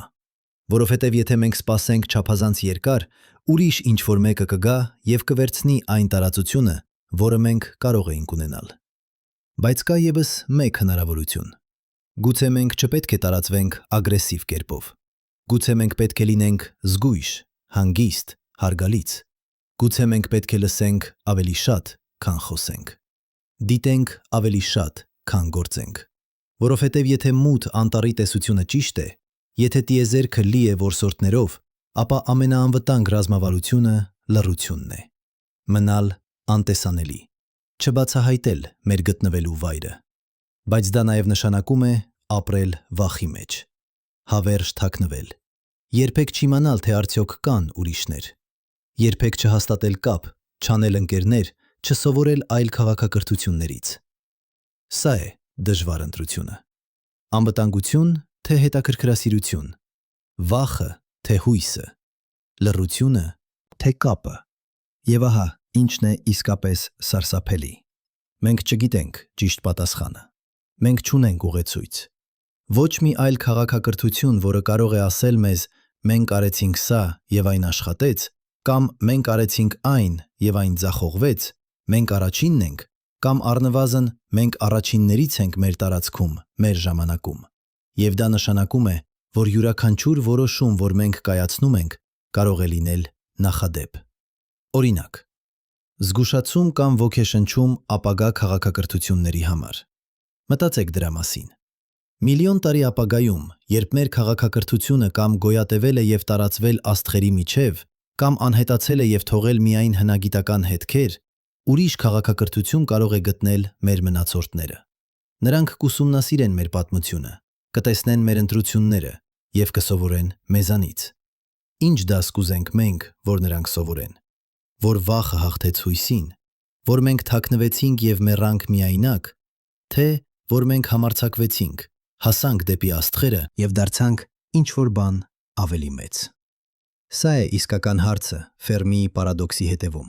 Ոչ թե որտեղ են բոլորը, այլ ինչ կդառնանք մենք։ Եվ պատասխանը դեռ գրվում է մեր կողմից։ Հիմա, այս պահին։ Բայց եկեք անկեղծ լինենք մի վերջին անգամ։ Եկեք խոսենք այն մասին, ինչ մենք իսկապես չգիտենք։ Մենք չգիտենք, թե ինչպես սկսվեց կյանքը։ Մենք ունենք տեսություններ, ռնթե աշխարհը, հիդրոթերմալ անցքերը, պանսպերմիան, բայց ոչ մի փորձարկում չի կարողացել վերստեղծել այն պահը, երբ անկենդան քիմիան դարձավ կենդանի բջիջ։ Մենք չգիտենք, թե արդյոք դա հեշտ է, թե անհավատալի դժվար։ Մենք չգիտենք, թե արդյոք տիեզերքը լի է կյանքով, թե մենք եզակի պատահականություն ենք։ Մենք չգիտենք, թե ինչ է գիտակցությունը, ինչպես էլեկտրական ազդանշանները նեյրոնների միջև դառնում են սուբյեկտիվ փորձառություն, ինչպես նյութը դառնում է միտք։ Դա կոչվում է գիտակցության դժվար խնդիր։ Եվ չնայած տասնամյակների հետազոտություններին, մենք դեռ չունենք պատասխան։ Մենք չգիտենք, թե արդյոք գիտակցությունը հատուկ է կենսաբանական ուղեղներին, թե կարող է ի հայտ գալ սիլիկոնային չիպերում, քվանտային համակարգիչներում կամ նույնիսկ աստղերի պլազմայում։ Մենք չգիտենք, թե ինչ է ժամանակը։ Այո, մենք կարող ենք չափել այն, հաշվարկել այն, օգտագործել այն հավասարումներում։ Բայց ինչու է ժամանակը հոսում միայն մեկ ուղղությամբ։ Ինչու մենք հիշում ենք անցյալը, բայց ոչ ապագան։ Ինչու է գոյություն ունենում հիման, երբ ֆիզիկայի հավասարումները աշխատում են նույն կերպ առաջ և հետ։ Ժամանակը գուցե ոչ թե հիմնարար է, այլ ի հայտ եկող երևույթ։ Պատրանք, որը ստեղծվում է էնտրոպիայի աճով։ Բայց մենք չգիտենք։ Մենք չգիտենք, թե ինչ է մութ նյութը։ 85% տիեզերքի զանգվածը բաղկացած է ինչ-որ բանից, որը մենք չենք կարող տեսնել, շոշափել կամ ուղղակիորեն հայտնաբերել։ Մենք գիտենք, որ այն գոյություն ունի, որովհետև տեսնում ենք նրա գրավիտացիոն ազդեցությունը գալակտիկաների վրա։ Բայց մենք չգիտենք, թե ինչ է այն։ Նոր տեսակի մասնիկ, փոփոխված գրավիտացիա, ինչ-որ բան ամբողջովին այլ, որը մենք նույնիսկ չենք կարող պատկերացնել։ Մենք չգիտենք, թե ինչ է մութ էներգիան։ 68% տիեզերքի էներգիան բաղկացած է ինչ-որ բանից, որը հրում է տիեզերքը, ընդլայնվել ավելի ու ավելի արագ։ Մենք չգիտենք, թե ինչ է այն, որտեղից է գալիս, կամ ինչու է այն գոյություն ունենում։ Մենք չգիտենք նույնիսկ, թե արդյոք այն հաստատուն է, թե փոխվում է ժամանակի ընթացքում։ Մենք չգիտենք, թե ինչ է պատահել մեծ պայթյունից առաջ, կամ արդյոք առաջ հասկացություն իսկապես իմաստ ունի, երբ ժամանակն ինքը սկսվեց մեծ պայթյունով։ Մենք չգիտենք, թե արդյոք մեր տիեզերքը միակն է, թե մաս է բազմատիեզերքի, անվերջ տիեզերքների, որոնցից յուրաքանչյուրն ունի իր սեփական ֆիզիկայի օրենքները։ Մենք չգիտենք, թե արդյոք ֆիզիկայի օրենքները կարող էին լինել այլ։ Ինչու է լույսի արագությունը ճիշտ 300,000 կմ/վայրկյանում։ Ինչու է էլեկտրոնի լիցքը ճիշտ այդ արժեքը։ Ինչու են բնության հիմնական հաստատունները ճիշտ այնպիսին, որ թույլ են տալիս աստղերին, մոլորակներին և կյանքին գոյություն ունենալ։ Եթե դրանք փոքր-ինչ այլ լինեին, տիեզերքը կլիներ անապրելի։ Սա կոչվում է նուրբ կարգավորման խնդիր, և մենք չունենք բացատրություն։ Գուցե մենք ապրում ենք բազմատիեզերքում, որտեղ բոլոր հնարավոր օրենքները գոյություն ունեն, և մենք պարզապես պատահաբար հայտնվել ենք այն տիեզերքում, որը թույլ է տալիս մեզ գոյություն ունենալ։ Անթրոպիկ սկզբունքը մենք դիտարկում ենք այս տիեզերքը, որովհետև միայն այս տիեզերքում կարող են լինել դիտորդներ,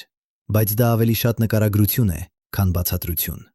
Մենք չգիտենք, թե արդյոք մեր մաթեմատիկան նկարագրում է իրականությունը, թե պարզապես մեր միտքը կառուցում է օրինաչափություններ, որոնք աշխատում են բավականաչափ լավ։ Մենք չգիտենք, թե արդյոք տիեզերքը իսկապես մաթեմատիկական է իր բնույթով, թե մենք պարզապես տեսնում ենք մաթեմատիկական օրինաչափություններ, որովհետև մեր ուղեղները էվոլյուցիայով զարգացել են տեսնելու օրինաչափություններ։ Եվ ամենակարևորը, մենք չգիտենք, թե արդյոք կարող ենք իմանալ։ Գուցե կան հարցեր, որոնք մարդկային միտքը պարզապես չի կարող հասկանալ։ Ինչպես շունը չի կարող հասկանալ քվանտային մեխանիկան, գուցե մենք չենք կարող հասկանալ տիեզերքի ամենախորը գաղտնիքները։ Գուցե կան իրականության մակարդակներ, որոնք գտնվում են մեր ճանաչողական հնարավորությունների սահմաններից դուրս։ Բայց գիտեք ինչ, սա ոչ թե պարտություն է, սա խոնարհություն է։ Եվ խոնարհությունը գիտության սկիզբն է։ Երբ Սոկրատեսը ասաց «Գիտեմ, որ ոչինչ չգիտեմ», նա չէր հրաժարվում գիտելիքից։ Նա ճանաչում էր իր սահմանները, և այդ ճանաչումը ազատեց նրան հարցնելու, փնտրելու, սովորելու։ Մենք կանգնած ենք տիեզերքի եզրին, փոքրիկ արարածներ, փոքրիկ մոլորակի վրա, նայելով դեպի անվերջությունը։ Մենք չգիտենք, թե որտեղ են ուրիշները։ Մենք չգիտենք, թե արդյոք նրանք գոյություն ունեն։ Մենք չգիտենք, թե ինչու է լռում տիեզերքը։ Բայց մենք գիտենք մի բան. մենք այստեղ ենք։ 4 միլիարդ տարվա էվոլյուցիայից հետո, անթիվ պատահականություններից հետո, անհավատալի բախտից հետո, մենք գոյություն ունենք։ Մենք տիեզերքի մի մասը, որը արթնացել է և սկսել է հարցնել իր մասին։ Հիշում եք, թե ինչպես սկսեցինք։ 100 միլիարդ նեյրոններ ձեր գլխում։ 100 միլիարդ աստղեր մեր գալակտիկայում։ Այդ նեյրոնները, այդ աստղերը, նրանք բոլորը ստեղծվել են նույն մեծ պայթյունից, նույն քվանտային տատանումներից տիեզերքի առաջին վայրկյաններում։ Ձեր մարմնի ածխածինը ստեղծվել է աստղի ներսում, որը պայթեց միլիարդավոր տարիներ առաջ։ Ձեր արյան երկաթը դարձվակվել է սուպերնովայի ջերմության մեջ։ Ձեր թթվածինը արտադրվել է բույսերի կողմից, որոնք էվոլյուցիայով զարգացել են միլիարդավոր տարիների ընթացքում։ Դուք չեք պարզապես տիեզերքում, դուք տիեզերքն եք։ Տիեզերքի մի փոքրիկ մասը, որը կազմակերպվել է այնպես, որ կարողանում է մտածել իր մասին։ Կարլ Սագանը, աստղագետը, ով ստեղծեց կոսմոսը և ոգեշնչեց ամբողջ սերունդը, ասաց. «Մենք եղած ենք աստղերի նյութից»։ Բայց նա նաև ասաց ավելին. «Մենք տիեզերքի միջոցն ենք ճանաչելու իրեն»։ Մտածեք դրա մասին։ 13 միլիարդ 800 միլիոն տարի տիեզերքը գոյություն ունեցել է որպես անգիտակից նյութ և էներգիա։ Աստղեր ծնվում էին և մեռնում էին։ Գալակտիկաներ բախվում էին, սև խոռոչներ կլանում էին ամեն ինչ իրենց շուրջը։ Բայց ոչ ոք չկար դիտելու այդ ամենը։ Ոչ ոք չկար զարմանալու, հարցնելու, հասկանալու։ Հետո այս փոքրիկ մոլորակի վրա, այս անկյունում գալակտիկայի, ինչ-որ բան փոխվեց։ Կյանքը ի հայտ եկավ, զարգացավ, բարդացավ։ Եվ վերջապես 200,000 տարի առաջ ի հայտ եկավ տեսակ, որը կարող էր նայել դեպի երկինքը և հարցնել. ինչու։ Մենք ենք այդ տեսակը։ Մենք ենք տիեզերքի աչքերը։ Մենք ենք միջոցը, որով տիեզերքը ճանաչում է իրեն։ Եվ եթե մենք միակներս ենք, եթե Ֆերմիի պարադոքսի պատասխանն այն է, որ բանականությունը այնքան հազվադեպ է, որ մենք առաջիններն ենք կամ միակները, ապա մեր պատասխանատվությունը անչափելի է։ Մենք պետք է գոյատևենք, ոչ միայն մեզ համար, այլ տիեզերքի համար։ Որովհետև եթե մենք ձախող ենք, եթե մենք ոչնչացնենք մեզ, ապա տիեզերքը կվերադառնա լռության, կվերադառնա անգիտակցությանը։ Միլիարդավոր տարիներ էվոլյուցիայի, անհավատալի բախտի, անհավատալի գեղեցկության, ամեն ինչ կանհետանա։ Բայց եթե մենք հաջողենք, Եթե մենք գոյատևենք եւ տարածվենք աստղերի միջև, ապա մենք կդառնանք ինչ-որ բան նոր։ Ոչ միայն մարդիկ, այլ տիեզերական քաղաքակրթություն։ Տիեզերքի մի մասը, որը արթնացել է եւ սկսել է ուսումնասիրել իրեն, ոչ միայն մեկ մոլորակից, այլ հազարավոր մոլորակներից։ Գուցե մենք կհանդիպենք ուրիշներին, գուցե մենք կսովորենք, որ տիեզերքը լի է կյանքով, բանականությամբ, զարմանալի բազմազանությամբ։ Գուցե մենք կգտնենք, որ մենք ոչ թե միայնակ ենք, այլ մաս ենք տիեզերական համայնքի։ Կամ գուցե մենք կմնանք միայնակ։ Գուցե մենք երբեք չենք գտնի ուրիշներին, բայց նույնիսկ այդ դեպքում մենք կարող ենք լինել այն քաղաքակրթությունը, որը սերմանում է կյանքը տիեզերքում։ Մենք կարող ենք տեղափոխել միկրոբներ, բույսեր, կենդանիներ դեպի անթիվ մոլորակներ։ Մենք կարող ենք դառնալ այն քաղաքակրթությունը, որի մասին ապագա քաղաքակրթությունները կխոսեն որպես նախնիների։ Բայց սա ամենը կախված է մեկ բանից՝ մեր ընտրությունից։ Հիմա մենք ապրում ենք ամենակարևոր դարում մարդկության պատմության մեջ։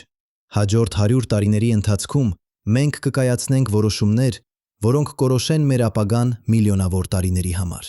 Կամ մենք կգոյատևենք եւ կծաղկենք, կամ կձախողենք եւ կանհետանանք։ Եվ ամենակարևորը, այդ որոշումները կայացվում են ոչ թե կառավարությունների կամ կորպորացիաների կողմից։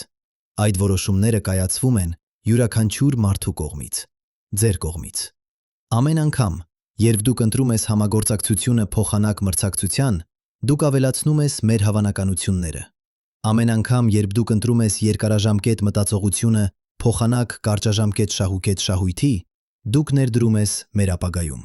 Ամեն անգամ, երբ դուք ընտրում ես հասկանալը փոխանակ վախի, դուք բացում ես նոր հնարավորություններ։ Մենք չգիտենք, թե որտեղ են ուրիշները, բայց մենք գիտենք, թե որտեղ ենք մենք։ Եվ մենք գիտենք, թե ինչ ենք ուզում դառնալ։ Գուցե տիեզերքը լռում է, որովհետև բանականությունը հազվադեպ է։ Գուցե մենք առաջիններն ենք։ Եվ եթե այդպես է, ապա մենք ունենք հնարավորություն ստեղծել ինչ-որ բան անհավատալի։ Ոչ միայն գոյատևել, այլ ծաղկել։ Ոչ միայն տարածվել, այլ ստեղծել։ Ոչ միայն գոյություն ունենալ, այլ նշանակություն ունենալ։ Կամ գուցե տիեզերքը լռում է, որովհետև բոլորը սովորել են լռել։ Եվ եթե այդպես է, ապա մենք ունենք ընտրություն։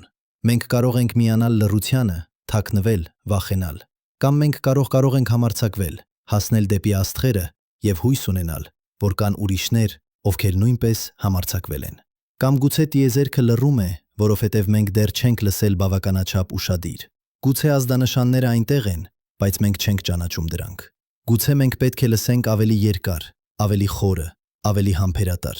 Կամ գուցե տիեզերքը լռում է, որովհետև պատասխանը ոչ թե դրսում է, այլ ներսում։ Գուցե ամենակարևոր հայտնագործությունը ոչ թե այլ քաղաքակրթություններ գտնելն է, այլ հասկանալը, թե ինչ նշանակում է լինել գիտակից, լինել կենդանի, լինել մաս տիեզերքի։ Մենք չգիտենք պատասխանը, բայց մենք գիտենք հարցը։ Եվ գուցե հարցը ավելի կարևոր է, քան պատասխանը։ Որովհետև հարցը պահում է մեզ հետաքրքրասեր, հարցը պահում է մեզ փնտրող, հարցը պահում է մեզ կենդանի։ Այսպիսով, երբ դուք նայում ես դեպի գիշերային երկինքը, երբ դուք տեսնում ես այդ անթիվ աստղերը,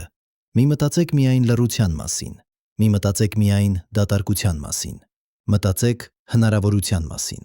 Մտածեք, որ յուրաքանչյուր այդ աստղերից մեկը կարող է լինել արեգակ ինչ-որ մեկի համար։ Յուրաքանչյուր մոլորակը կարող է լինել տուն,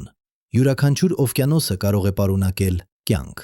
Մտածեք, որ գուցե հենց հիմա, այս պահին, ինչ-որ մեկը այլ մոլորակի վրա նայում է դեպի իր երկինքը